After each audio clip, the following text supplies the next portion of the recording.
gracias al departamento, a nosotros. Esta vez, como nos dijo Lucy, nos toca hablar de toxoplasmosis, una enfermedad que muchos tienen olvidado, pero muy común en nuestro medio sanitario, en nuestras casas y en el común denominador de la población. Vamos a escuchar entonces a Lore, que nos va a hacer la introducción a la patología. La definición de toxoplasmosis es una enfermedad infecciosa ocasionada por el protozoo Toxoplasma gondii, un parásito intracelular obligado. Como todo parásito necesita de algo para sobrevivir y en este caso está dentro de la célula. Se lo considera una enfermedad como una zoonosis, la que significa que de modo habitual es transmitida desde los animales hacia los seres humanos, a través de diferentes vías de contagio. Bueno, ahora vamos a meter un poquito en la microbiología, esa que vimos allá lejos en los primeros años de nuestra formación, y vamos a hablar del agente causal. Como dijo Lorena, el agente causal es un parásito denominado Toxoplasma gondii. Es un protozoo intracelular de forma de arco o media luna, como lo vemos en la imagen. Tiene una amplia distribución en el mundo. Tiene una característica particular, es muy pequeño, infecta tanto a las personas como a las aves y a los animales. Morfológicamente, este agente causal se presenta en 3 estadios: los oocitos, los bradizoitos y los taquizoitos. ¿Por qué me detengo acá a contarles algo importante? Los ovocitos van a ser los que vamos a encontrar en la superficie, ¿sí? Tanto lisas, planas, en terrenos, en la pastura. Los bradizoitos los vamos a encontrar en formas de conglomerados encapsulados dentro de un órgano blanco que haya elegido el parásito para habitar. Y los taquizoitos son aquellas formas mótiles, un poquito más alargadas que estas que vemos acá, que penetran dentro de la célula intestinal y progresan y se distribuyen el resto del organismo. Siguiente. Hablamos un poquito de la cadena epidemiológica. Y vemos aquí 2 animalitos chiquititos, un roedor y un ave. Estos son aquellos que nos transmiten esta famosa enfermedad. Y uno dice, ¿cómo? Todos tenemos un gato, hay gatos por todos lados, somos mascoteros, ¿sí? El gato come la carne de estos animales, de las aves, que las traen como premio acá al pie del amo, al pie del dueño, o bien la carne de los roedores. Una particularidad, ¿ustedes se acuerdan de la película Tom y Jerry? El gato persigue al ratón, el ratón corre, nunca lo agarra. Hay una particularidad, el ratón infectado con toxoplasmosis cambia su conducta neurológica y en vez de escaparse del gato, lo busca para jugar, ¿sí? Se hace presa fácil para su caza. El gato comienza su digestión, ¿sí? Las deposiciones, elimina a estos ovocitos que dijimos, que permanecen sobre la superficie, sobre el terreno, en forma esporulada. Igual que este Clostridium famoso que tenemos en algunas instituciones de salud y con el cual estamos acostumbrados a tratar, se esporula, admite altas o bajas temperaturas, sobrevive largo tiempo, ¿sí? Animales de corral, la vaca, oveja, chancho, pollo, todo lo que tenemos y que puedan estar en contacto con la superficie, ingieren la pastura y de esta manera se infectan. Por otro lado, los vegetales también están infectados. El animal anda por todas las superficies, ¿sí? Defeca y en contacto la materia fecal con los vegetales también los está contaminando. Uno dice, ¿cómo llega el individuo? Con un lavado deficiente de las verduras y las hortalizas, o bien a través de vectores, como la mosca y las cucarachas. Otra forma de contagiarse los seres humanos es yo me lavo las manos. Sí, hoy me tocó hacer jardín, época de plantas, empiezo a remover la tierra, siempre dice personal sanitario, tiene que tener en cuenta el cuidado de sus manos, no manipular tierra sin usar un guante, ¿sí? Primera barrera. Termino de hacer la jardinería, me lavo las manos así superficialmente, sin tener en cuenta los tiempos del lavado de manos. ¿Y qué sucede? me rasco, me pongo la mano en la boca porque estoy mirando la tele, estoy mirando una película, entramos, puerta de entrada, ositos con nosotros. Y por último, quien tiene una mascota en casa, tiene un sanitario, ¿verdad?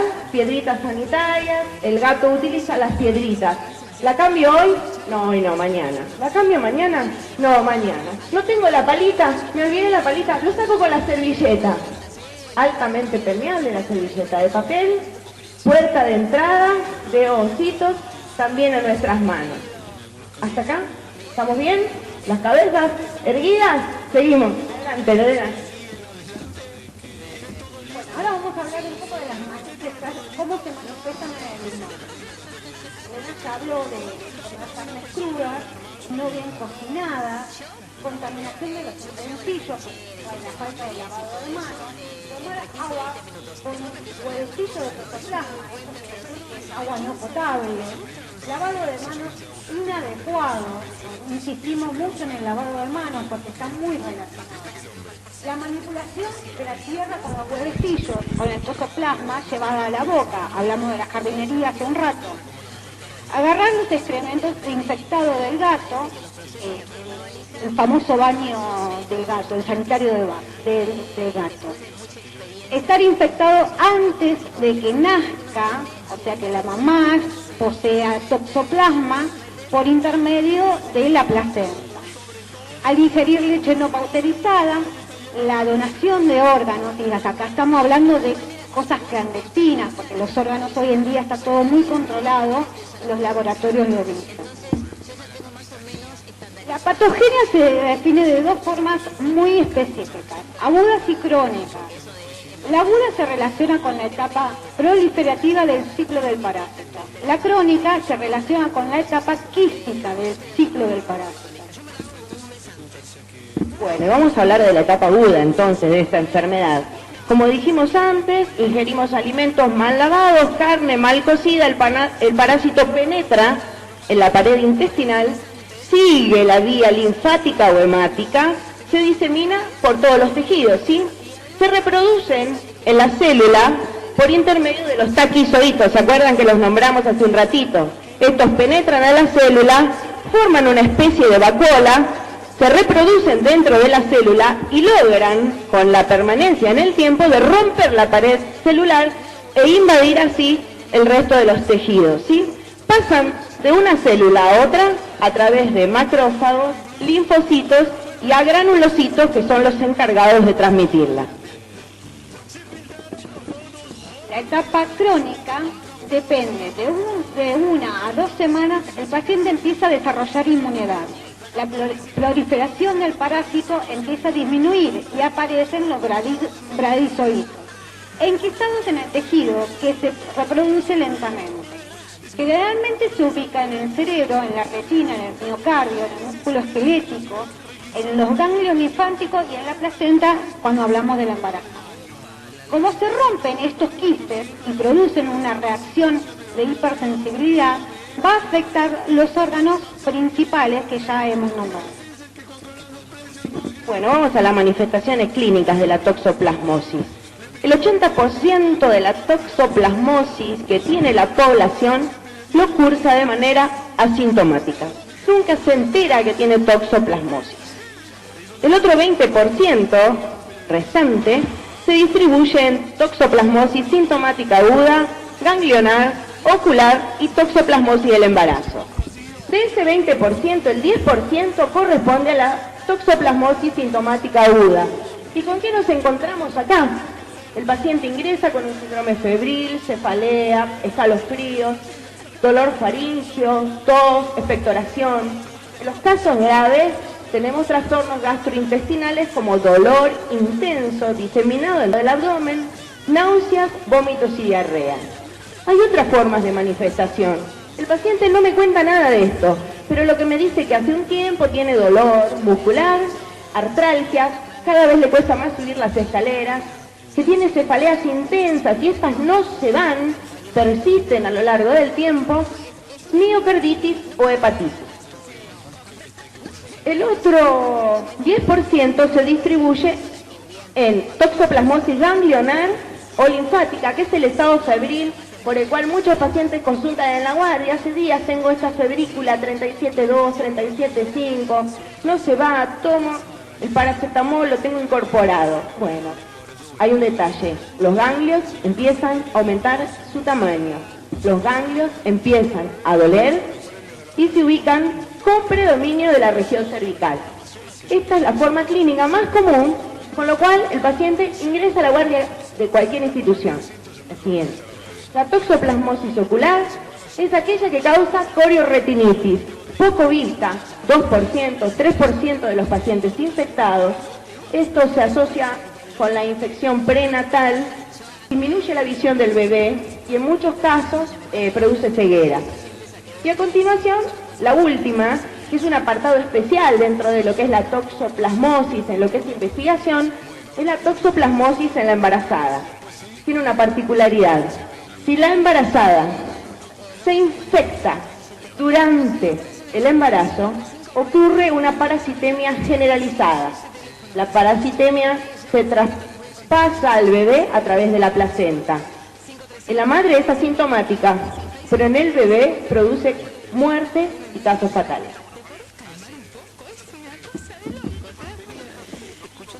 Ahora vamos a hablar de toxoplasmosis en pacientes HIV. Es la característica de este hospital. Tiene como infección primaria la inmunidad no controlada en las infecciones y es fatal. La infección crónica presenta una complicación de los siguientes cuadros. La toxio en el sistema nervioso central, hemiparesia, hemiplegia, pérdida de la sensibilidad, aparecia, nervios craneanos, convulsiones, afasia, ataxia, confusión y letargia. En la toxo cerebral ocular es el 50%, el 26% es de la toxo pulmonar, que esto tiene una manifestación de fiebre, disnea y tos. El 11% restante es el cardíaca, pancreática y hepática. ¿Cuál es la importancia para nosotros en los pacientes seropositivos? La afección del sistema nervioso central es una reactivación de una infección crónica latente en el individuo, ¿sí? Cuando tenemos pacientes portadores de VIH con células CD4 por debajo de 200 unidades por milímetro cúbico, decimos que este paciente presenta indefectiblemente afección del sistema nervioso central. Las lesiones son múltiples y, como lo habíamos visto al principio cuando hablamos de la morfología, forman racimos y se alojan en los órganos blancos en forma quística, en uno o ambos hemisferios cerebrales. Clínicamente, ¿qué sucede con este paciente? ¿Se ve afectado un órgano vital? Sí, confusión, somnolencia, letargia, convulsiones, alteración de la conducta, cefalea intensa y deterioro de su estado general. Además de la encefalitis, la meningoencefalitis, por las lesiones ocupantes de las que venimos hablando, el paciente presenta cuadros asociados y compatibles con neumonitis y miocarditis por la afección del mismo parásito. Como vemos en la siguiente resonancia magnética, en ambos hemisferios encontramos lesiones de las que veníamos hablando, ¿sí? Blanquecinas, ¿sí? Ocupando los dos hemisferios. Vemos algunas con signos hemorrágicos, ¿sí? En esta se ven un poquito mejor. Y hablamos de lesiones tanto supra como infratentoriales. Y cuando hablamos de infra o supratentoriales, específicamente hablamos del área que está por encima o por debajo de esta tiendita que se denomina tienda del cerebelo. La siguiente. Bueno, Elena mostró una resonancia y yo muestro una tomografía, que están más que claras las imágenes donde están las lesiones múltiples en ambos hemisferios. La otra, ¿verdad? Esta es una tomografía que presenta lesiones en ambos hemisferios con evidencia de signos de edemas cerebrales, hipertensión endocraneal. Y en esta quiero que la fijen como las anteriores, porque acá después vamos a entender las secciones de enfermería. Bueno, vamos a las pruebas diagnósticas. ¿A quién se le hace las pruebas diagnósticas para toxoplasmosis? Si vamos todos al control clínico anual, nadie nos pide una serología para toxoplasmosis. Específicamente, embarazadas y pacientes retropositivos o sospechosos de TAR. Se realizan pruebas serológicas, ¿sí? Como por ejemplo ELISA, inmunofluorescencia indirecta, PCR, aglutinación directa e indirecta y prueba de látex. Todos estos medios son medios diagnósticos para saber si hay presencia de inmunoglobulina M, que es un indicador de un primer contacto con el toxoplasma, o bien presencia de inmunoglobulina G cuando estamos hablando de un contacto con el toxoplasma que lleva por lo menos entre 15 y 20 días de evolución. Como complemento, para nosotros en este hospital utilizamos la tomografía del cerebro, la punción lumbar o ganglionar, la radiografía de tórax, abdomen y pelvis como complementario y la electrocardiografía y el ecocardio. Normas de prevención, higiene personal y familiar, hacinamiento ambiental y controles de vectores mecánicos, moscas, cucarachas que suelen haber en estos tiempos. Limpieza adecuada de los alimentos, tomarnos más tiempo para lavar las verduras, para cocinarlas. Cocción adecuada de carne, no más carne con sangre, con juguito, el pancito no corre. Cuidado del gato doméstico, ¿sí? Evitar la alimentación con las carnes crudas, para ellos también. Cuidados específicos de las heces y el control de los roedores. Evitar el contacto entre mascotas y roedores. Y volvemos al paciente retropositivo, ese que nosotros tenemos en este hospital, ¿sí? Con una serología de toxoplasmosis negativa, extremamos los cuidados preventivos, higiene, control de plagas y roedores y control de vectores. Serología de toxoplasmosis positiva con el tratamiento preventivo para evitar su disemisión. ¿Cuál es? El paciente nos da un indicador, células CD4 por debajo de 100 unidades por milímetro cúbico, rápidamente comenzamos el tratamiento con lo que nosotros conocemos como Bactrim, trimetroprima, ¿sí? Y pirimetamina. Esto se hace por un periodo que abarca entre 4 y 6 semanas de duración. Y acentuamos por sobre todas las cosas la educación sanitaria y los controles regulares. Acá tenemos una forma de tratamiento, digamos, esto es en general, todo va a depender de la talla y el peso del individuo. Utilizamos la pirimetamina en 100 a 200 en una dosis inicial, se va bajando gradualmente de 50 a 100. La sulfadiazina en 4 y 8 gramos, sostenido durante 6 semanas.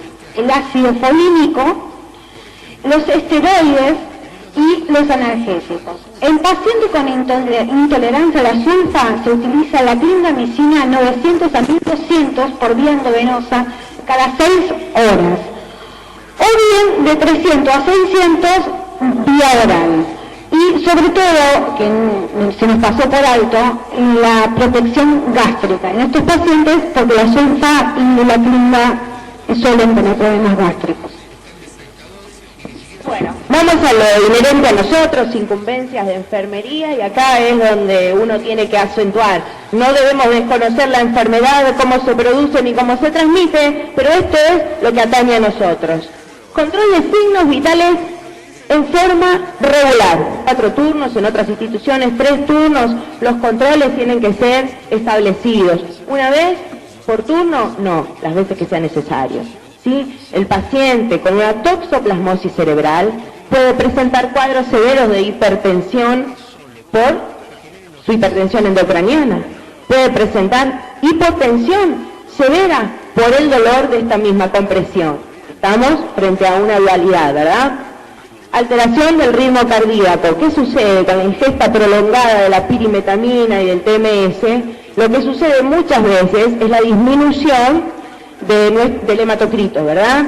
Entonces, en consecuencia disminuye la volemia, en consecuencia aumenta la frecuencia cardíaca al paciente para compensarla. ¿Estamos?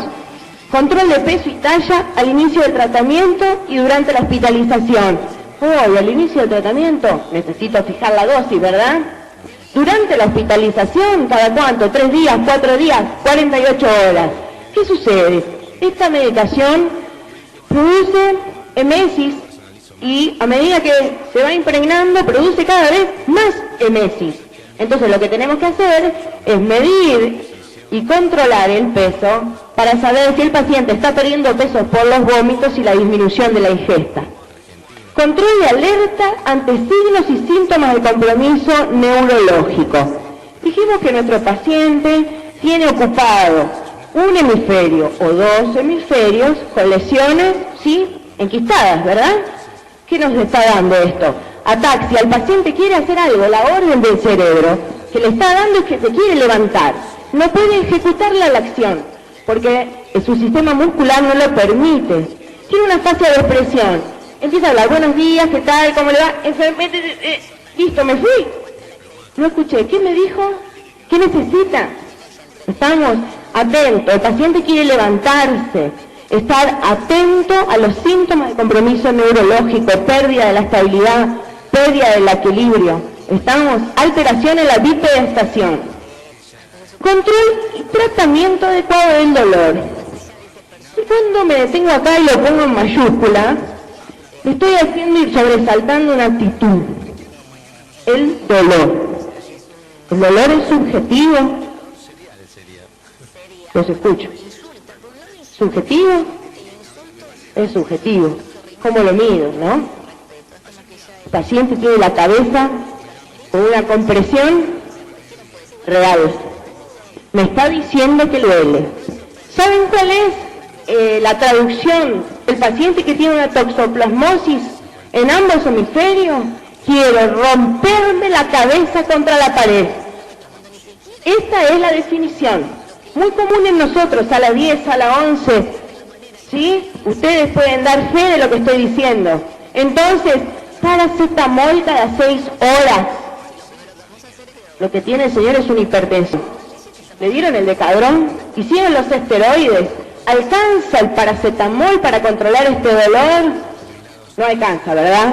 ¿De acuerdo? Entonces trabajemos en equipo, con el equipo médico, para poder solidificar esta relación y que ellos entiendan que nosotros sabemos un poquito más de esto. Hay que ponerse en el lugar del otro con la empatía.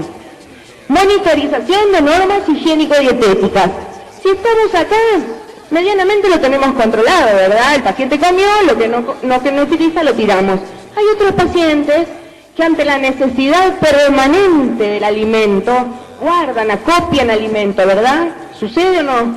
Sucede. En el día a día, guardan el flan en el cajón, guardan la banana debajo de la almohada. ¿Lo vemos o no lo vemos? Enfermería también tiene que estar presente en el mobiliario de la unidad.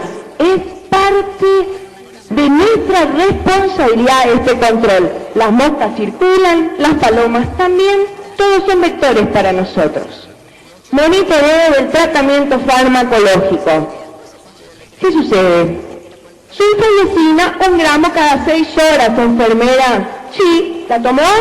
No sabemos. En la mesita no está. Yo se la di. En la recorrida, ¿se higienizó? Sí, levanto la almohada, le cambio la cama. Sulfadecina 14 comprimido debajo de la almohada. ¿Me equivoco? No me equivoco. Pirimetamina, tirada en el tacho de la basura del vecino, ¿verdad? En el cesto del vecino. Acopio de medicación en una bolsita por una cuestión de la falta y la necesidad que el paciente tiene incorporado. Ahí tiene que estar la mirada de enfermería, la valoración permanente. Caminemos la sala. Si tenemos el barbijo particulado del que hablaba Margarita, estamos exentos, ¿sí? Y monitoreo, prevención de complicaciones secundarias por la ingesta prolongada de fármacos. Así como dijo Lorena hace un ratito, esta ingesta prolongada de fármacos habla de cuadros severos de anemia. Por eso hablamos de la leucovorina causa. El organismo no puede incorporar el ácido fólico de ninguna manera. Sí, la única manera es externa, con los alimentos. Acá la leucovorina protege la médula, ¿sí? Y además de todo protege la célula de la pared intestinal de este paciente que ya permitió el ingreso del toxoplasma por esa vía. Entonces, asegurémonos de esa complicación, sangrado gástrico, ¿sí? Por ingesta prolongada de esteroides. El paciente no se va de acá, termina de la dosis del Decadron, se va de alta. No, sigue betamona, deltisona, ¿sí? Y estas cosas son altamente corrosivas para la mucosa gástrica. Prevención de accidentes. Y acá en enfermería presta mucha atención. ¿Por qué? Porque como hemos hablado, estos pacientes tienen problemas motores debido a la opresión que tienen en la cabeza. Poniendo barandas, facilitando andadores, silla de ruedas, viendo la forma de que no ocurra ningún tipo de accidente con el paciente. Prevenir, estar antes de lo que pueda llegar a ocurrir. Educar educación en forma permanente en lo relacionado a la importancia de la ingesta adecuada de fármacos en tiempo y en forma. Esto es muy importante. Como decía Elena, encontrábamos un montón de sulfa por debajo de las almohadas, el colchón, las sábanas. Es importante hablar con el paciente, que entienda que es necesario que tome la medicación en el tiempo y en la forma, porque si no, no sostenemos el tratamiento. A veces nos toca a las 6, como es cada 6 horas, nos toca a las 0 horas, pasamos a la recorrida, si ahora lo tomo, enfermera lo tomo, no lo tomo, queda ahí, pasa a las 6 de la mañana, está en ayuna, no, bueno, más tarde cuando venga la leche, no, tiene que ser en tiempo y en forma. Mantener un adecuado canal de comunicación con el equipo de salud. Esto significa que más allá que entre nosotros colegas, mantengamos un buen diálogo con el médico, psicólogo, etc. Afianzar vínculos y confianza y la reciprocidad con el paciente y la familia. Y dejé uno en especial, porque yo les dije que se fijaran en las tomografías y en la resonancia, porque es el registro minucioso de las acciones de enfermería. Si bien el registro es una incumbencia de enfermería, nosotros tenemos que anotar todo lo que va sucediendo con este paciente. Estamos hablando de que tiene trastornos en la marcha, puede pasar un montón de cosas. Y no transcribir solamente las indicaciones médicas y dejar colgado como que pasó mi turno y no hice absolutamente nada. Ni siquiera observé absolutamente nada del paciente. Control y seguimiento intra y extrahospitalario, familia y entorno. Resaltar la importancia de la continuidad del tratamiento una vez que está externado el paciente. Esto es hablando con la familia, que la familia, a veces el paciente, como son crónicos, se cansan. Entonces tiene que estar la familia, tiene que haber una contención de la familia o entorno, puede ser amigo, pareja, etc. Y para terminar, le queremos dejar un mensaje, porque como enfermeros que somos necesitamos siempre caricias en el alma, y creo que es muy importante y muy lindo continuamente estar estimulados. Y para eso hicimos un extracto de un autor, Hamlet Lima Quintana y Enrique Llopis, que le escriben a la gente, ¿sí? Y habla de que hay gente que con solo decir una palabra enciende la ilusión y los rosales, que con solo sonreír entre los ojos nos invita a viajar a zonas de nuestra naturaleza y nos hace recorrer toda la magia. Hay gente que con solo dar la mano rompe la soledad, pone la mesa, cuelga las guirnaldas y con solo empuñar una guitarra hace una sinfonía de entrecasa. Hay gente que con solo abrir la boca llega a todos los límites del alma. Alimenta una flor, inventa un sueño para otro, hace cantar el vino en las tinajas, pero después se queda como si nada.